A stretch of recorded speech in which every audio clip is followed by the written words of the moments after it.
আজকে আমরা শিখব হ্যাভ এবং হ্যাজের সমস্ত ব্যবহার। ইংরেজি বলতে গেলে কিংবা লিখতে গেলে হ্যাভ হ্যাজকে ব্যবহার করতেই হবে। অনেকেই এদের ব্যবহার সঠিকভাবে করতে পারেন না। আশা করি আজকের পর এদের ব্যবহার করতে আর ভুল হবে না। তাহলে চলুন শুরু করা যাক। হ্যাভ এবং হ্যাজকে সাধারণত দুভাবে ব্যবহার করা হয়। এক, কোনো কিছু আছে অর্থে, এবং অ্যাজ এ হেল্পিং ভার্ব মানে সাহায্যকারী ভার্ব হিসাবেও হ্যাভ হ্যাজকে ব্যবহার করা হয়। হ্যাভকে ব্যবহার করা হয় I, you, we, they.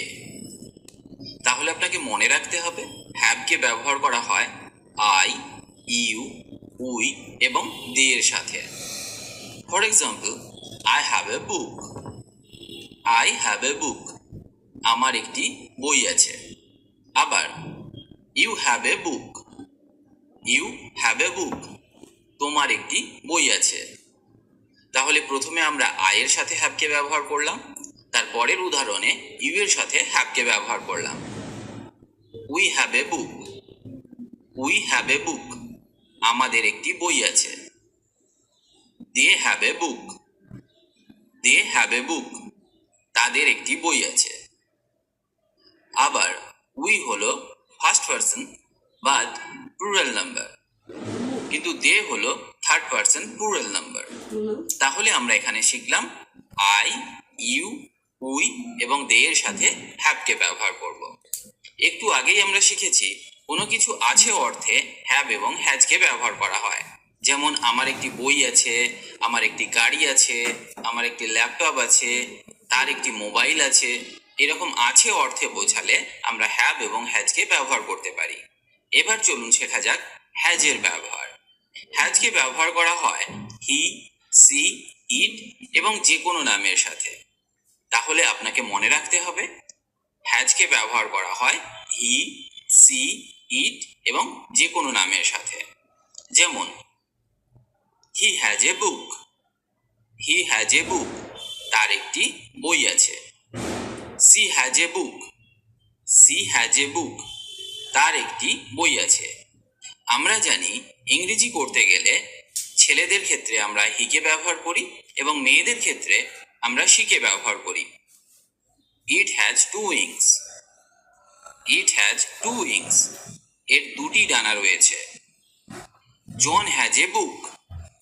John has a বুক, জনের একটি বই আছে। একটু আগেই আমি বলেছিলাম যে কোনো নামের ক্ষেত্রে আমরা হ্যাজকে ব্যবহার করতে পারি। এখানে জন হলো একটি নাম, সেই জন্য এখানে আমরা হ্যাজকে ব্যবহার করলাম। আমরা যে কোনো নামের ক্ষেত্রে হ্যাজকে ব্যবহার করতে পারি। যেমন রাম, শ্যাম, যদু, মধু ইত্যাদি যে কোনো নাম বোঝালে আমরা হ্যাজকে ব্যবহার করতে পারবো। এবার শেখা যাক হেল্পিং ভার্ব হিসাবে কিভাবে হ্যাভ এবং হ্যাজকে ব্যবহার করা হয়। এক্ষেত্রেও হ্যাভ হ্যাজের ব্যবহারের নিয়ম একই থাকবে। যেমন যখন আমরা হ্যাভকে হেল্পিং ভার্ব হিসাবে ব্যবহার করব, তখন সাবজেক্ট হবে আই, ইউ, উই এবং দে, এবং বাক্যের স্ট্রাকচার হবে এই রকম: হ্যাভ অথবা হ্যাজ প্লাস ভার্বের থার্ড ফর্ম, যখন আমরা এটাকে হেল্পিং ভার্ব হিসাবে ব্যবহার করছি। যেমন I have eaten. I have eaten, আমি খেয়েছি। এখানে আই হলো সাবজেক্ট, এখানে হ্যাভকে ব্যবহার করা হয়েছে অ্যাজ এ হেল্পিং ভার্ব, আর ইট থেকে হয়েছে ইটেন, ভার্বের third form eat, ate, eaten. এবার পরের উদাহরণটি দেখা যাক। You have eaten. You have eaten, তুমি খেয়েছো। এখানে সাবজেক্ট ইউ, হ্যাভ হলো হেল্পিং ভার্ব, ইটেন হলো ভার্বের third form. We have eaten. We have eaten, আমরা খেয়েছি। এখানে উই হলো সাবজেক্ট বাট প্লুরাল, হ্যাভ হলো হেল্পিং ভার্ব, আর উই এর সাথে হ্যাভকে ব্যবহার করা হয়, আর ইটেন হলো ভার্বের থার্ড ফর্ম। এবার দেখা যাক হ্যাজকে কিভাবে হেল্পিং ভার্ব হিসাবে ব্যবহার করা হয়। যখন আমরা হ্যাজকে হেল্পিং ভার্ব হিসাবে ব্যবহার করব, তখন বাক্যের সাবজেক্ট হবে হি, সি, ইট এবং যে কোনো নাম। For example, he has eaten. He has eaten, সে খেয়েছে। এখানে সাবজেক্ট হলো হি এবং হি এর সাথে হ্যাজকে ব্যবহার করা হয়, এবং ইটেন হলো ভার্বের থার্ড ফর্ম। পরের উদাহরণটা দেখা যাক। She has eaten. She has eaten.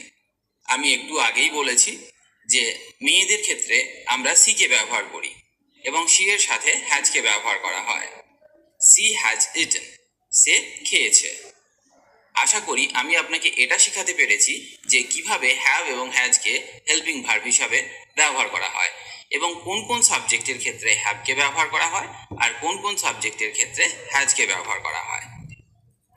এবার আমরা শিখব উইল হ্যাভের ব্যবহার। যখন আমরা বাক্যে উইল হ্যাভকে ব্যবহার করব তখন বাক্যে আমাকে ভার্বের থার্ড ফর্মকে ব্যবহার করতে হবে। যেমন I will have eaten rice. I will have eaten rice. আমি ভাত খেয়ে থাকবো।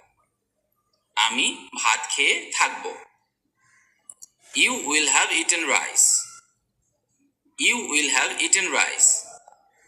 তুমি ভাত খেয়ে থাকবে। এক্ষেত্রে আপনাকে একটা জিনিস মনে রাখতে হবে, উইল হ্যাভকে ব্যবহার করা হয় সমস্ত সাবজেক্টের সাথে, যেমন I, you, we, they, he, she, it এবং যে কোনো নামের সাথে। এবার চলুন শেখা যাক হ্যাভ বিন এবং হ্যাজ বিনের ব্যবহার। কখন আমরা হ্যাভ বিন এবং হ্যাজ বিনকে ব্যবহার করব। তো প্রথমে জেনে নিই হ্যাভ বিন এবং হ্যাজ বিনকে ব্যবহার করলে সেন্টেন্স স্ট্রাকচার কিরকম হবে। আমাদেরকে সাবজেক্ট অনুসারে হ্যাভ অথবা হ্যাজকে বসাতে হবে, তারপর বিনকে বসাতে হবে, তারপর মেন ভার্বকে বসাতে হবে এবং ভার্বের সাথে আইএনজিকে যোগ করতে হবে। একটা উদাহরণ নেওয়া যাক। I have been eating for 1 hour. I have been eating for 1 hour. আমি 1 ঘন্টা ধরে খাচ্ছি। আবার একটি উদাহরণ দেখা যাক। You have been eating for half an hour. You have been eating for half an hour. তুমি 1/2 ঘন্টা ধরে খাচ্ছ। এই বাক্যটিতে ইউ হলো সাবজেক্ট, ইউ এর পরে হ্যাভ বিনকে বসালাম, মূল ভার্ব হলো ইট, তার সাথে আইএনজি যোগ করলাম, বাকি অবজেক্টকে বসালাম। তবে এখানে আপনাকে মনে রাখতে হবে বাক্যে যখন আমরা হ্যাভ বিনকে ব্যবহার করব তখন সাবজেক্ট হবে আই, ইউ, উই এবং দে। এটা আপনাকে খুব ভালোভাবে মনে রাখতে হবে। এবার শিখব হ্যাজ বিনকে কিভাবে ব্যবহার করা হয়। হ্যাজ বিনকে যখন বাক্যে ব্যবহার করব তখন বাক্যের সাবজেক্ট হবে হি, সি, ইট এবং যে কোনো নাম। একটা উদাহরণ দেখা যাক। He has been reading since morning. He has been reading since morning. সে সকাল থেকে পড়ছে। এখানে সাবজেক্ট হলো হি, তাই আমরা হ্যাজ বিনকে ব্যবহার করেছি। মূল ভার্ব হলো রিড, তার সাথে আইএনজি যোগ করেছি এবং তারপর বাক্যের অন্যান্য অংশগুলিকে বসিয়েছি। আশা করি আমি আপনাকে হ্যাজ বিন এবং হ্যাভ বিনের ব্যবহার শেখাতে পেরেছি। এবার চলুন শেখা যাক নেগেটিভ সেন্টেন্স বা নাবাচক বাক্য কিভাবে হ্যাভ বা হ্যাজকে ব্যবহার করে তৈরি করা হয়। প্রথমে আমরা শিখব হ্যাভ নট। তো হ্যাভ নট যখন বাক্যে ব্যবহার করব তখন আপনাকে একটা জিনিস মাথায় রাখতে হবে যে বাক্যের সাবজেক্ট এখানেও হবে আই, ইউ, উই এবং দে। উদাহরণ দেখা যাক। I have not eaten. I have not eaten. আমি খাইনি। শুধুমাত্র বাক্যে হ্যাভের পরে নট বসিয়ে আমরা এটাকে নেগেটিভ সেন্টেন্স তৈরি করলাম। আই হ্যাভ নট ইটেন, আমি খাইনি। আরেকটা উদাহরণ দেখা যাক। You have not eaten. You have not eaten, তুমি খাওনি।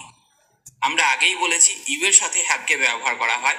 যেহেতু আমরা এটা নেগেটিভ সেন্টেন্স তৈরি করছি তাই এখানে আমরা নটকে বসালাম এবং ভার্বের থার্ড ফর্ম ইটেনকে বসালাম। তুমি খাওনি, ইউ হ্যাভ নট ইটেন। এবার দেখা যাক হ্যাজ নট।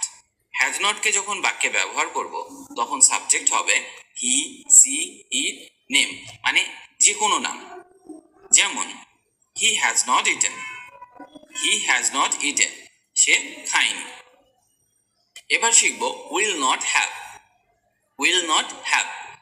উইল নট হ্যাভকে যখন বাক্যে ব্যবহার করা হবে তখন আপনি সমস্ত সাবজেক্টের সাথে উইল নট হ্যাভকে ব্যবহার করতে পারবেন। যেমন I, you, we, they, he, she, it বা যে কোনো নামের সাথে আপনি উইল নট হ্যাভকে ব্যবহার করতে পারবেন। একটা উদাহরণ দেখা যাক। I will not have eaten rice. I will not have eaten rice. আমি ভাত খেয়ে থাকবো না। এটা একটা ফিউচার টেন্সের উদাহরণ। আমি ভাত খেয়ে থাকবো না। I will not have eaten rice. এবার শেখা যাক have not been. Have not বিনকে কিভাবে বাক্যে ব্যবহার করা হয়। তবে এক্ষেত্রে সাবজেক্ট হবে আই, ইউ, উই এবং দে। একটা উদাহরণ দেখা যাক। I have not been eating for 1 hour. I have not been eating for 1 hour. আমি 1 ঘন্টা ধরে খাচ্ছি না। এটাও একটা নেগেটিভ সেন্টেন্সের উদাহরণ এবং এখানে আমরা হ্যাভ নট বিনকে ব্যবহার করলাম। এবার শিখব হ্যাজ নট বিন। যখন বাক্যে হ্যাজ নট বিনকে ব্যবহার করা হবে তখন সাবজেক্ট হবে হি, সি, ইট এবং এনি কাইন্ড অফ নেম। যেমন একটা উদাহরণ দেখা যাক। He has not been reading since morning. He has not been reading since morning. সে সকাল থেকে পড়ছে না। এখানে সাবজেক্ট হি, তাই আমরা এখানে হ্যাজ নট বিনকে ব্যবহার করলাম নেগেটিভ সেন্টেন্স তৈরি করতে। আশা করি আমি আপনাকে এটা শেখাতে পেরেছি কিভাবে নেগেটিভ সেন্টেন্সে হ্যাভ এবং হ্যাজকে ব্যবহার করা হয়। এবার চলুন আমরা শিখব ইন্টারোগেটিভ সেন্টেন্স, মানে প্রশ্নমূলক বাক্য। প্রশ্নমূলক বাক্যে কিভাবে হ্যাভ এবং হ্যাজকে ব্যবহার করা হয়। উদাহরণ দেখা যাক। Have I eaten? Have I eaten? আমি কি খেয়েছি? Has he eaten? Has he eaten? সে কি খেয়েছে? আমি প্রথমেই বলেছিলাম যে হ্যাভ এবং হ্যাজকে কোন কোন সাবজেক্টের সাথে ব্যবহার করা হয়। এখানেও আপনাকে সেগুলি মনে রাখতে হবে এবং সেটা মনে করেই আপনাকে বাক্যগুলো তৈরি করতে হবে। এবার শেখা যাক উইল হ্যাভকে কিভাবে ব্যবহার করা হয় ইন্টারোগেটিভ সেন্টেন্সে। তো যখন আমরা উইল হ্যাভকে বাক্যে ব্যবহার করব তখন আপনি সমস্ত সাবজেক্টের সাথে উইল হ্যাভকে ব্যবহার করতে পারবেন। যেমন I, you, we, they, he, she, it এবং যে কোনো নামের সাথে। একটা উদাহরণ দেখা যাক। Will I have eaten rice? Will I have eaten rice? আমি কি ভাত খেয়ে থাকবো? প্রথমে এখানে সেন্টেন্স স্ট্রাকচারটা হলো এইরকম। প্রথমে আমরা উইলকে ব্যবহার করলাম, তারপর সাবজেক্টকে বসালাম এবং তারপর সাবজেক্ট অনুসারে হ্যাভকে বসালাম এবং মূল ভার্বের থার্ড ফর্মকে বসালাম। এবার শিখব হ্যাভ বিন এবং হ্যাজ বিনকে কিভাবে ইন্টারোগেটিভ সেন্টেন্সে ব্যবহার করা হয়। Have I been eating rice for 1 hour? Have I been eating rice for 1 hour? আমি কি 1 ঘন্টা ধরে ভাত খাচ্ছি? আমি কি 1 ঘন্টা ধরে ভাত খাচ্ছি? Have I been eating rice for 1 hour? পরের উদাহরণটা দেখা যাক। Has he been eating rice for 1 hour? Has he been eating rice for 1 hour? সে কি 1 ঘন্টা ধরে ভাত খাচ্ছে? যেহেতু এখানে সাবজেক্ট হি, তাই আমরা হ্যাজ বিনকে ব্যবহার করলাম। আশা করি আমি আপনাকে হ্যাজ এবং হ্যাভের সমস্ত রকম ব্যবহার শেখাতে পেরেছি। আশা করি আজকের পর আপনি আর এদেরকে ব্যবহার করতে ভুল করবেন না। আজ এখানেই ভিডিওটি শেষ করলাম। ভিডিওটি যদি আপনার ভালো লাগে তাহলে অবশ্যই লাইক বা কমেন্ট করে জানান, আর পারলে বন্ধুদের সাথে ভিডিওটি শেয়ার করুন। ইংরেজি শিখতে হলে আপনাকে নিয়মিত অভ্যাস করতে হবে আর নতুন নতুন বাক্য শিখতে হবে, না হলে ইংরেজি বলা সম্ভব নয়। কারণ অভ্যাসই হলো সাফল্যের চাবিকাঠি। তাই রোজ নিয়ম করে অভ্যাস করুন। ভালো থাকুন আর আমার সাথে ইংরেজি শিখতে থাকুন। আশা করি আপনাদের কাছে আমাদের এই ভিডিওটা ভালো লাগছে। যদি ভালো লেগে থাকে তাহলে হাসান্তা27 অথবা SHA27 27কে সাবস্ক্রাইব করে সাথেই থাকুন। নেক্সট টিউটোরিয়াল পাওয়ার আগ পর্যন্ত সুস্থ থাকুন, শান্ত থাকুন, ভালো থাকুন। Stay cool, stay happy, stay health. That's all about me. For the time being, thanks for having patience all about the world of human body.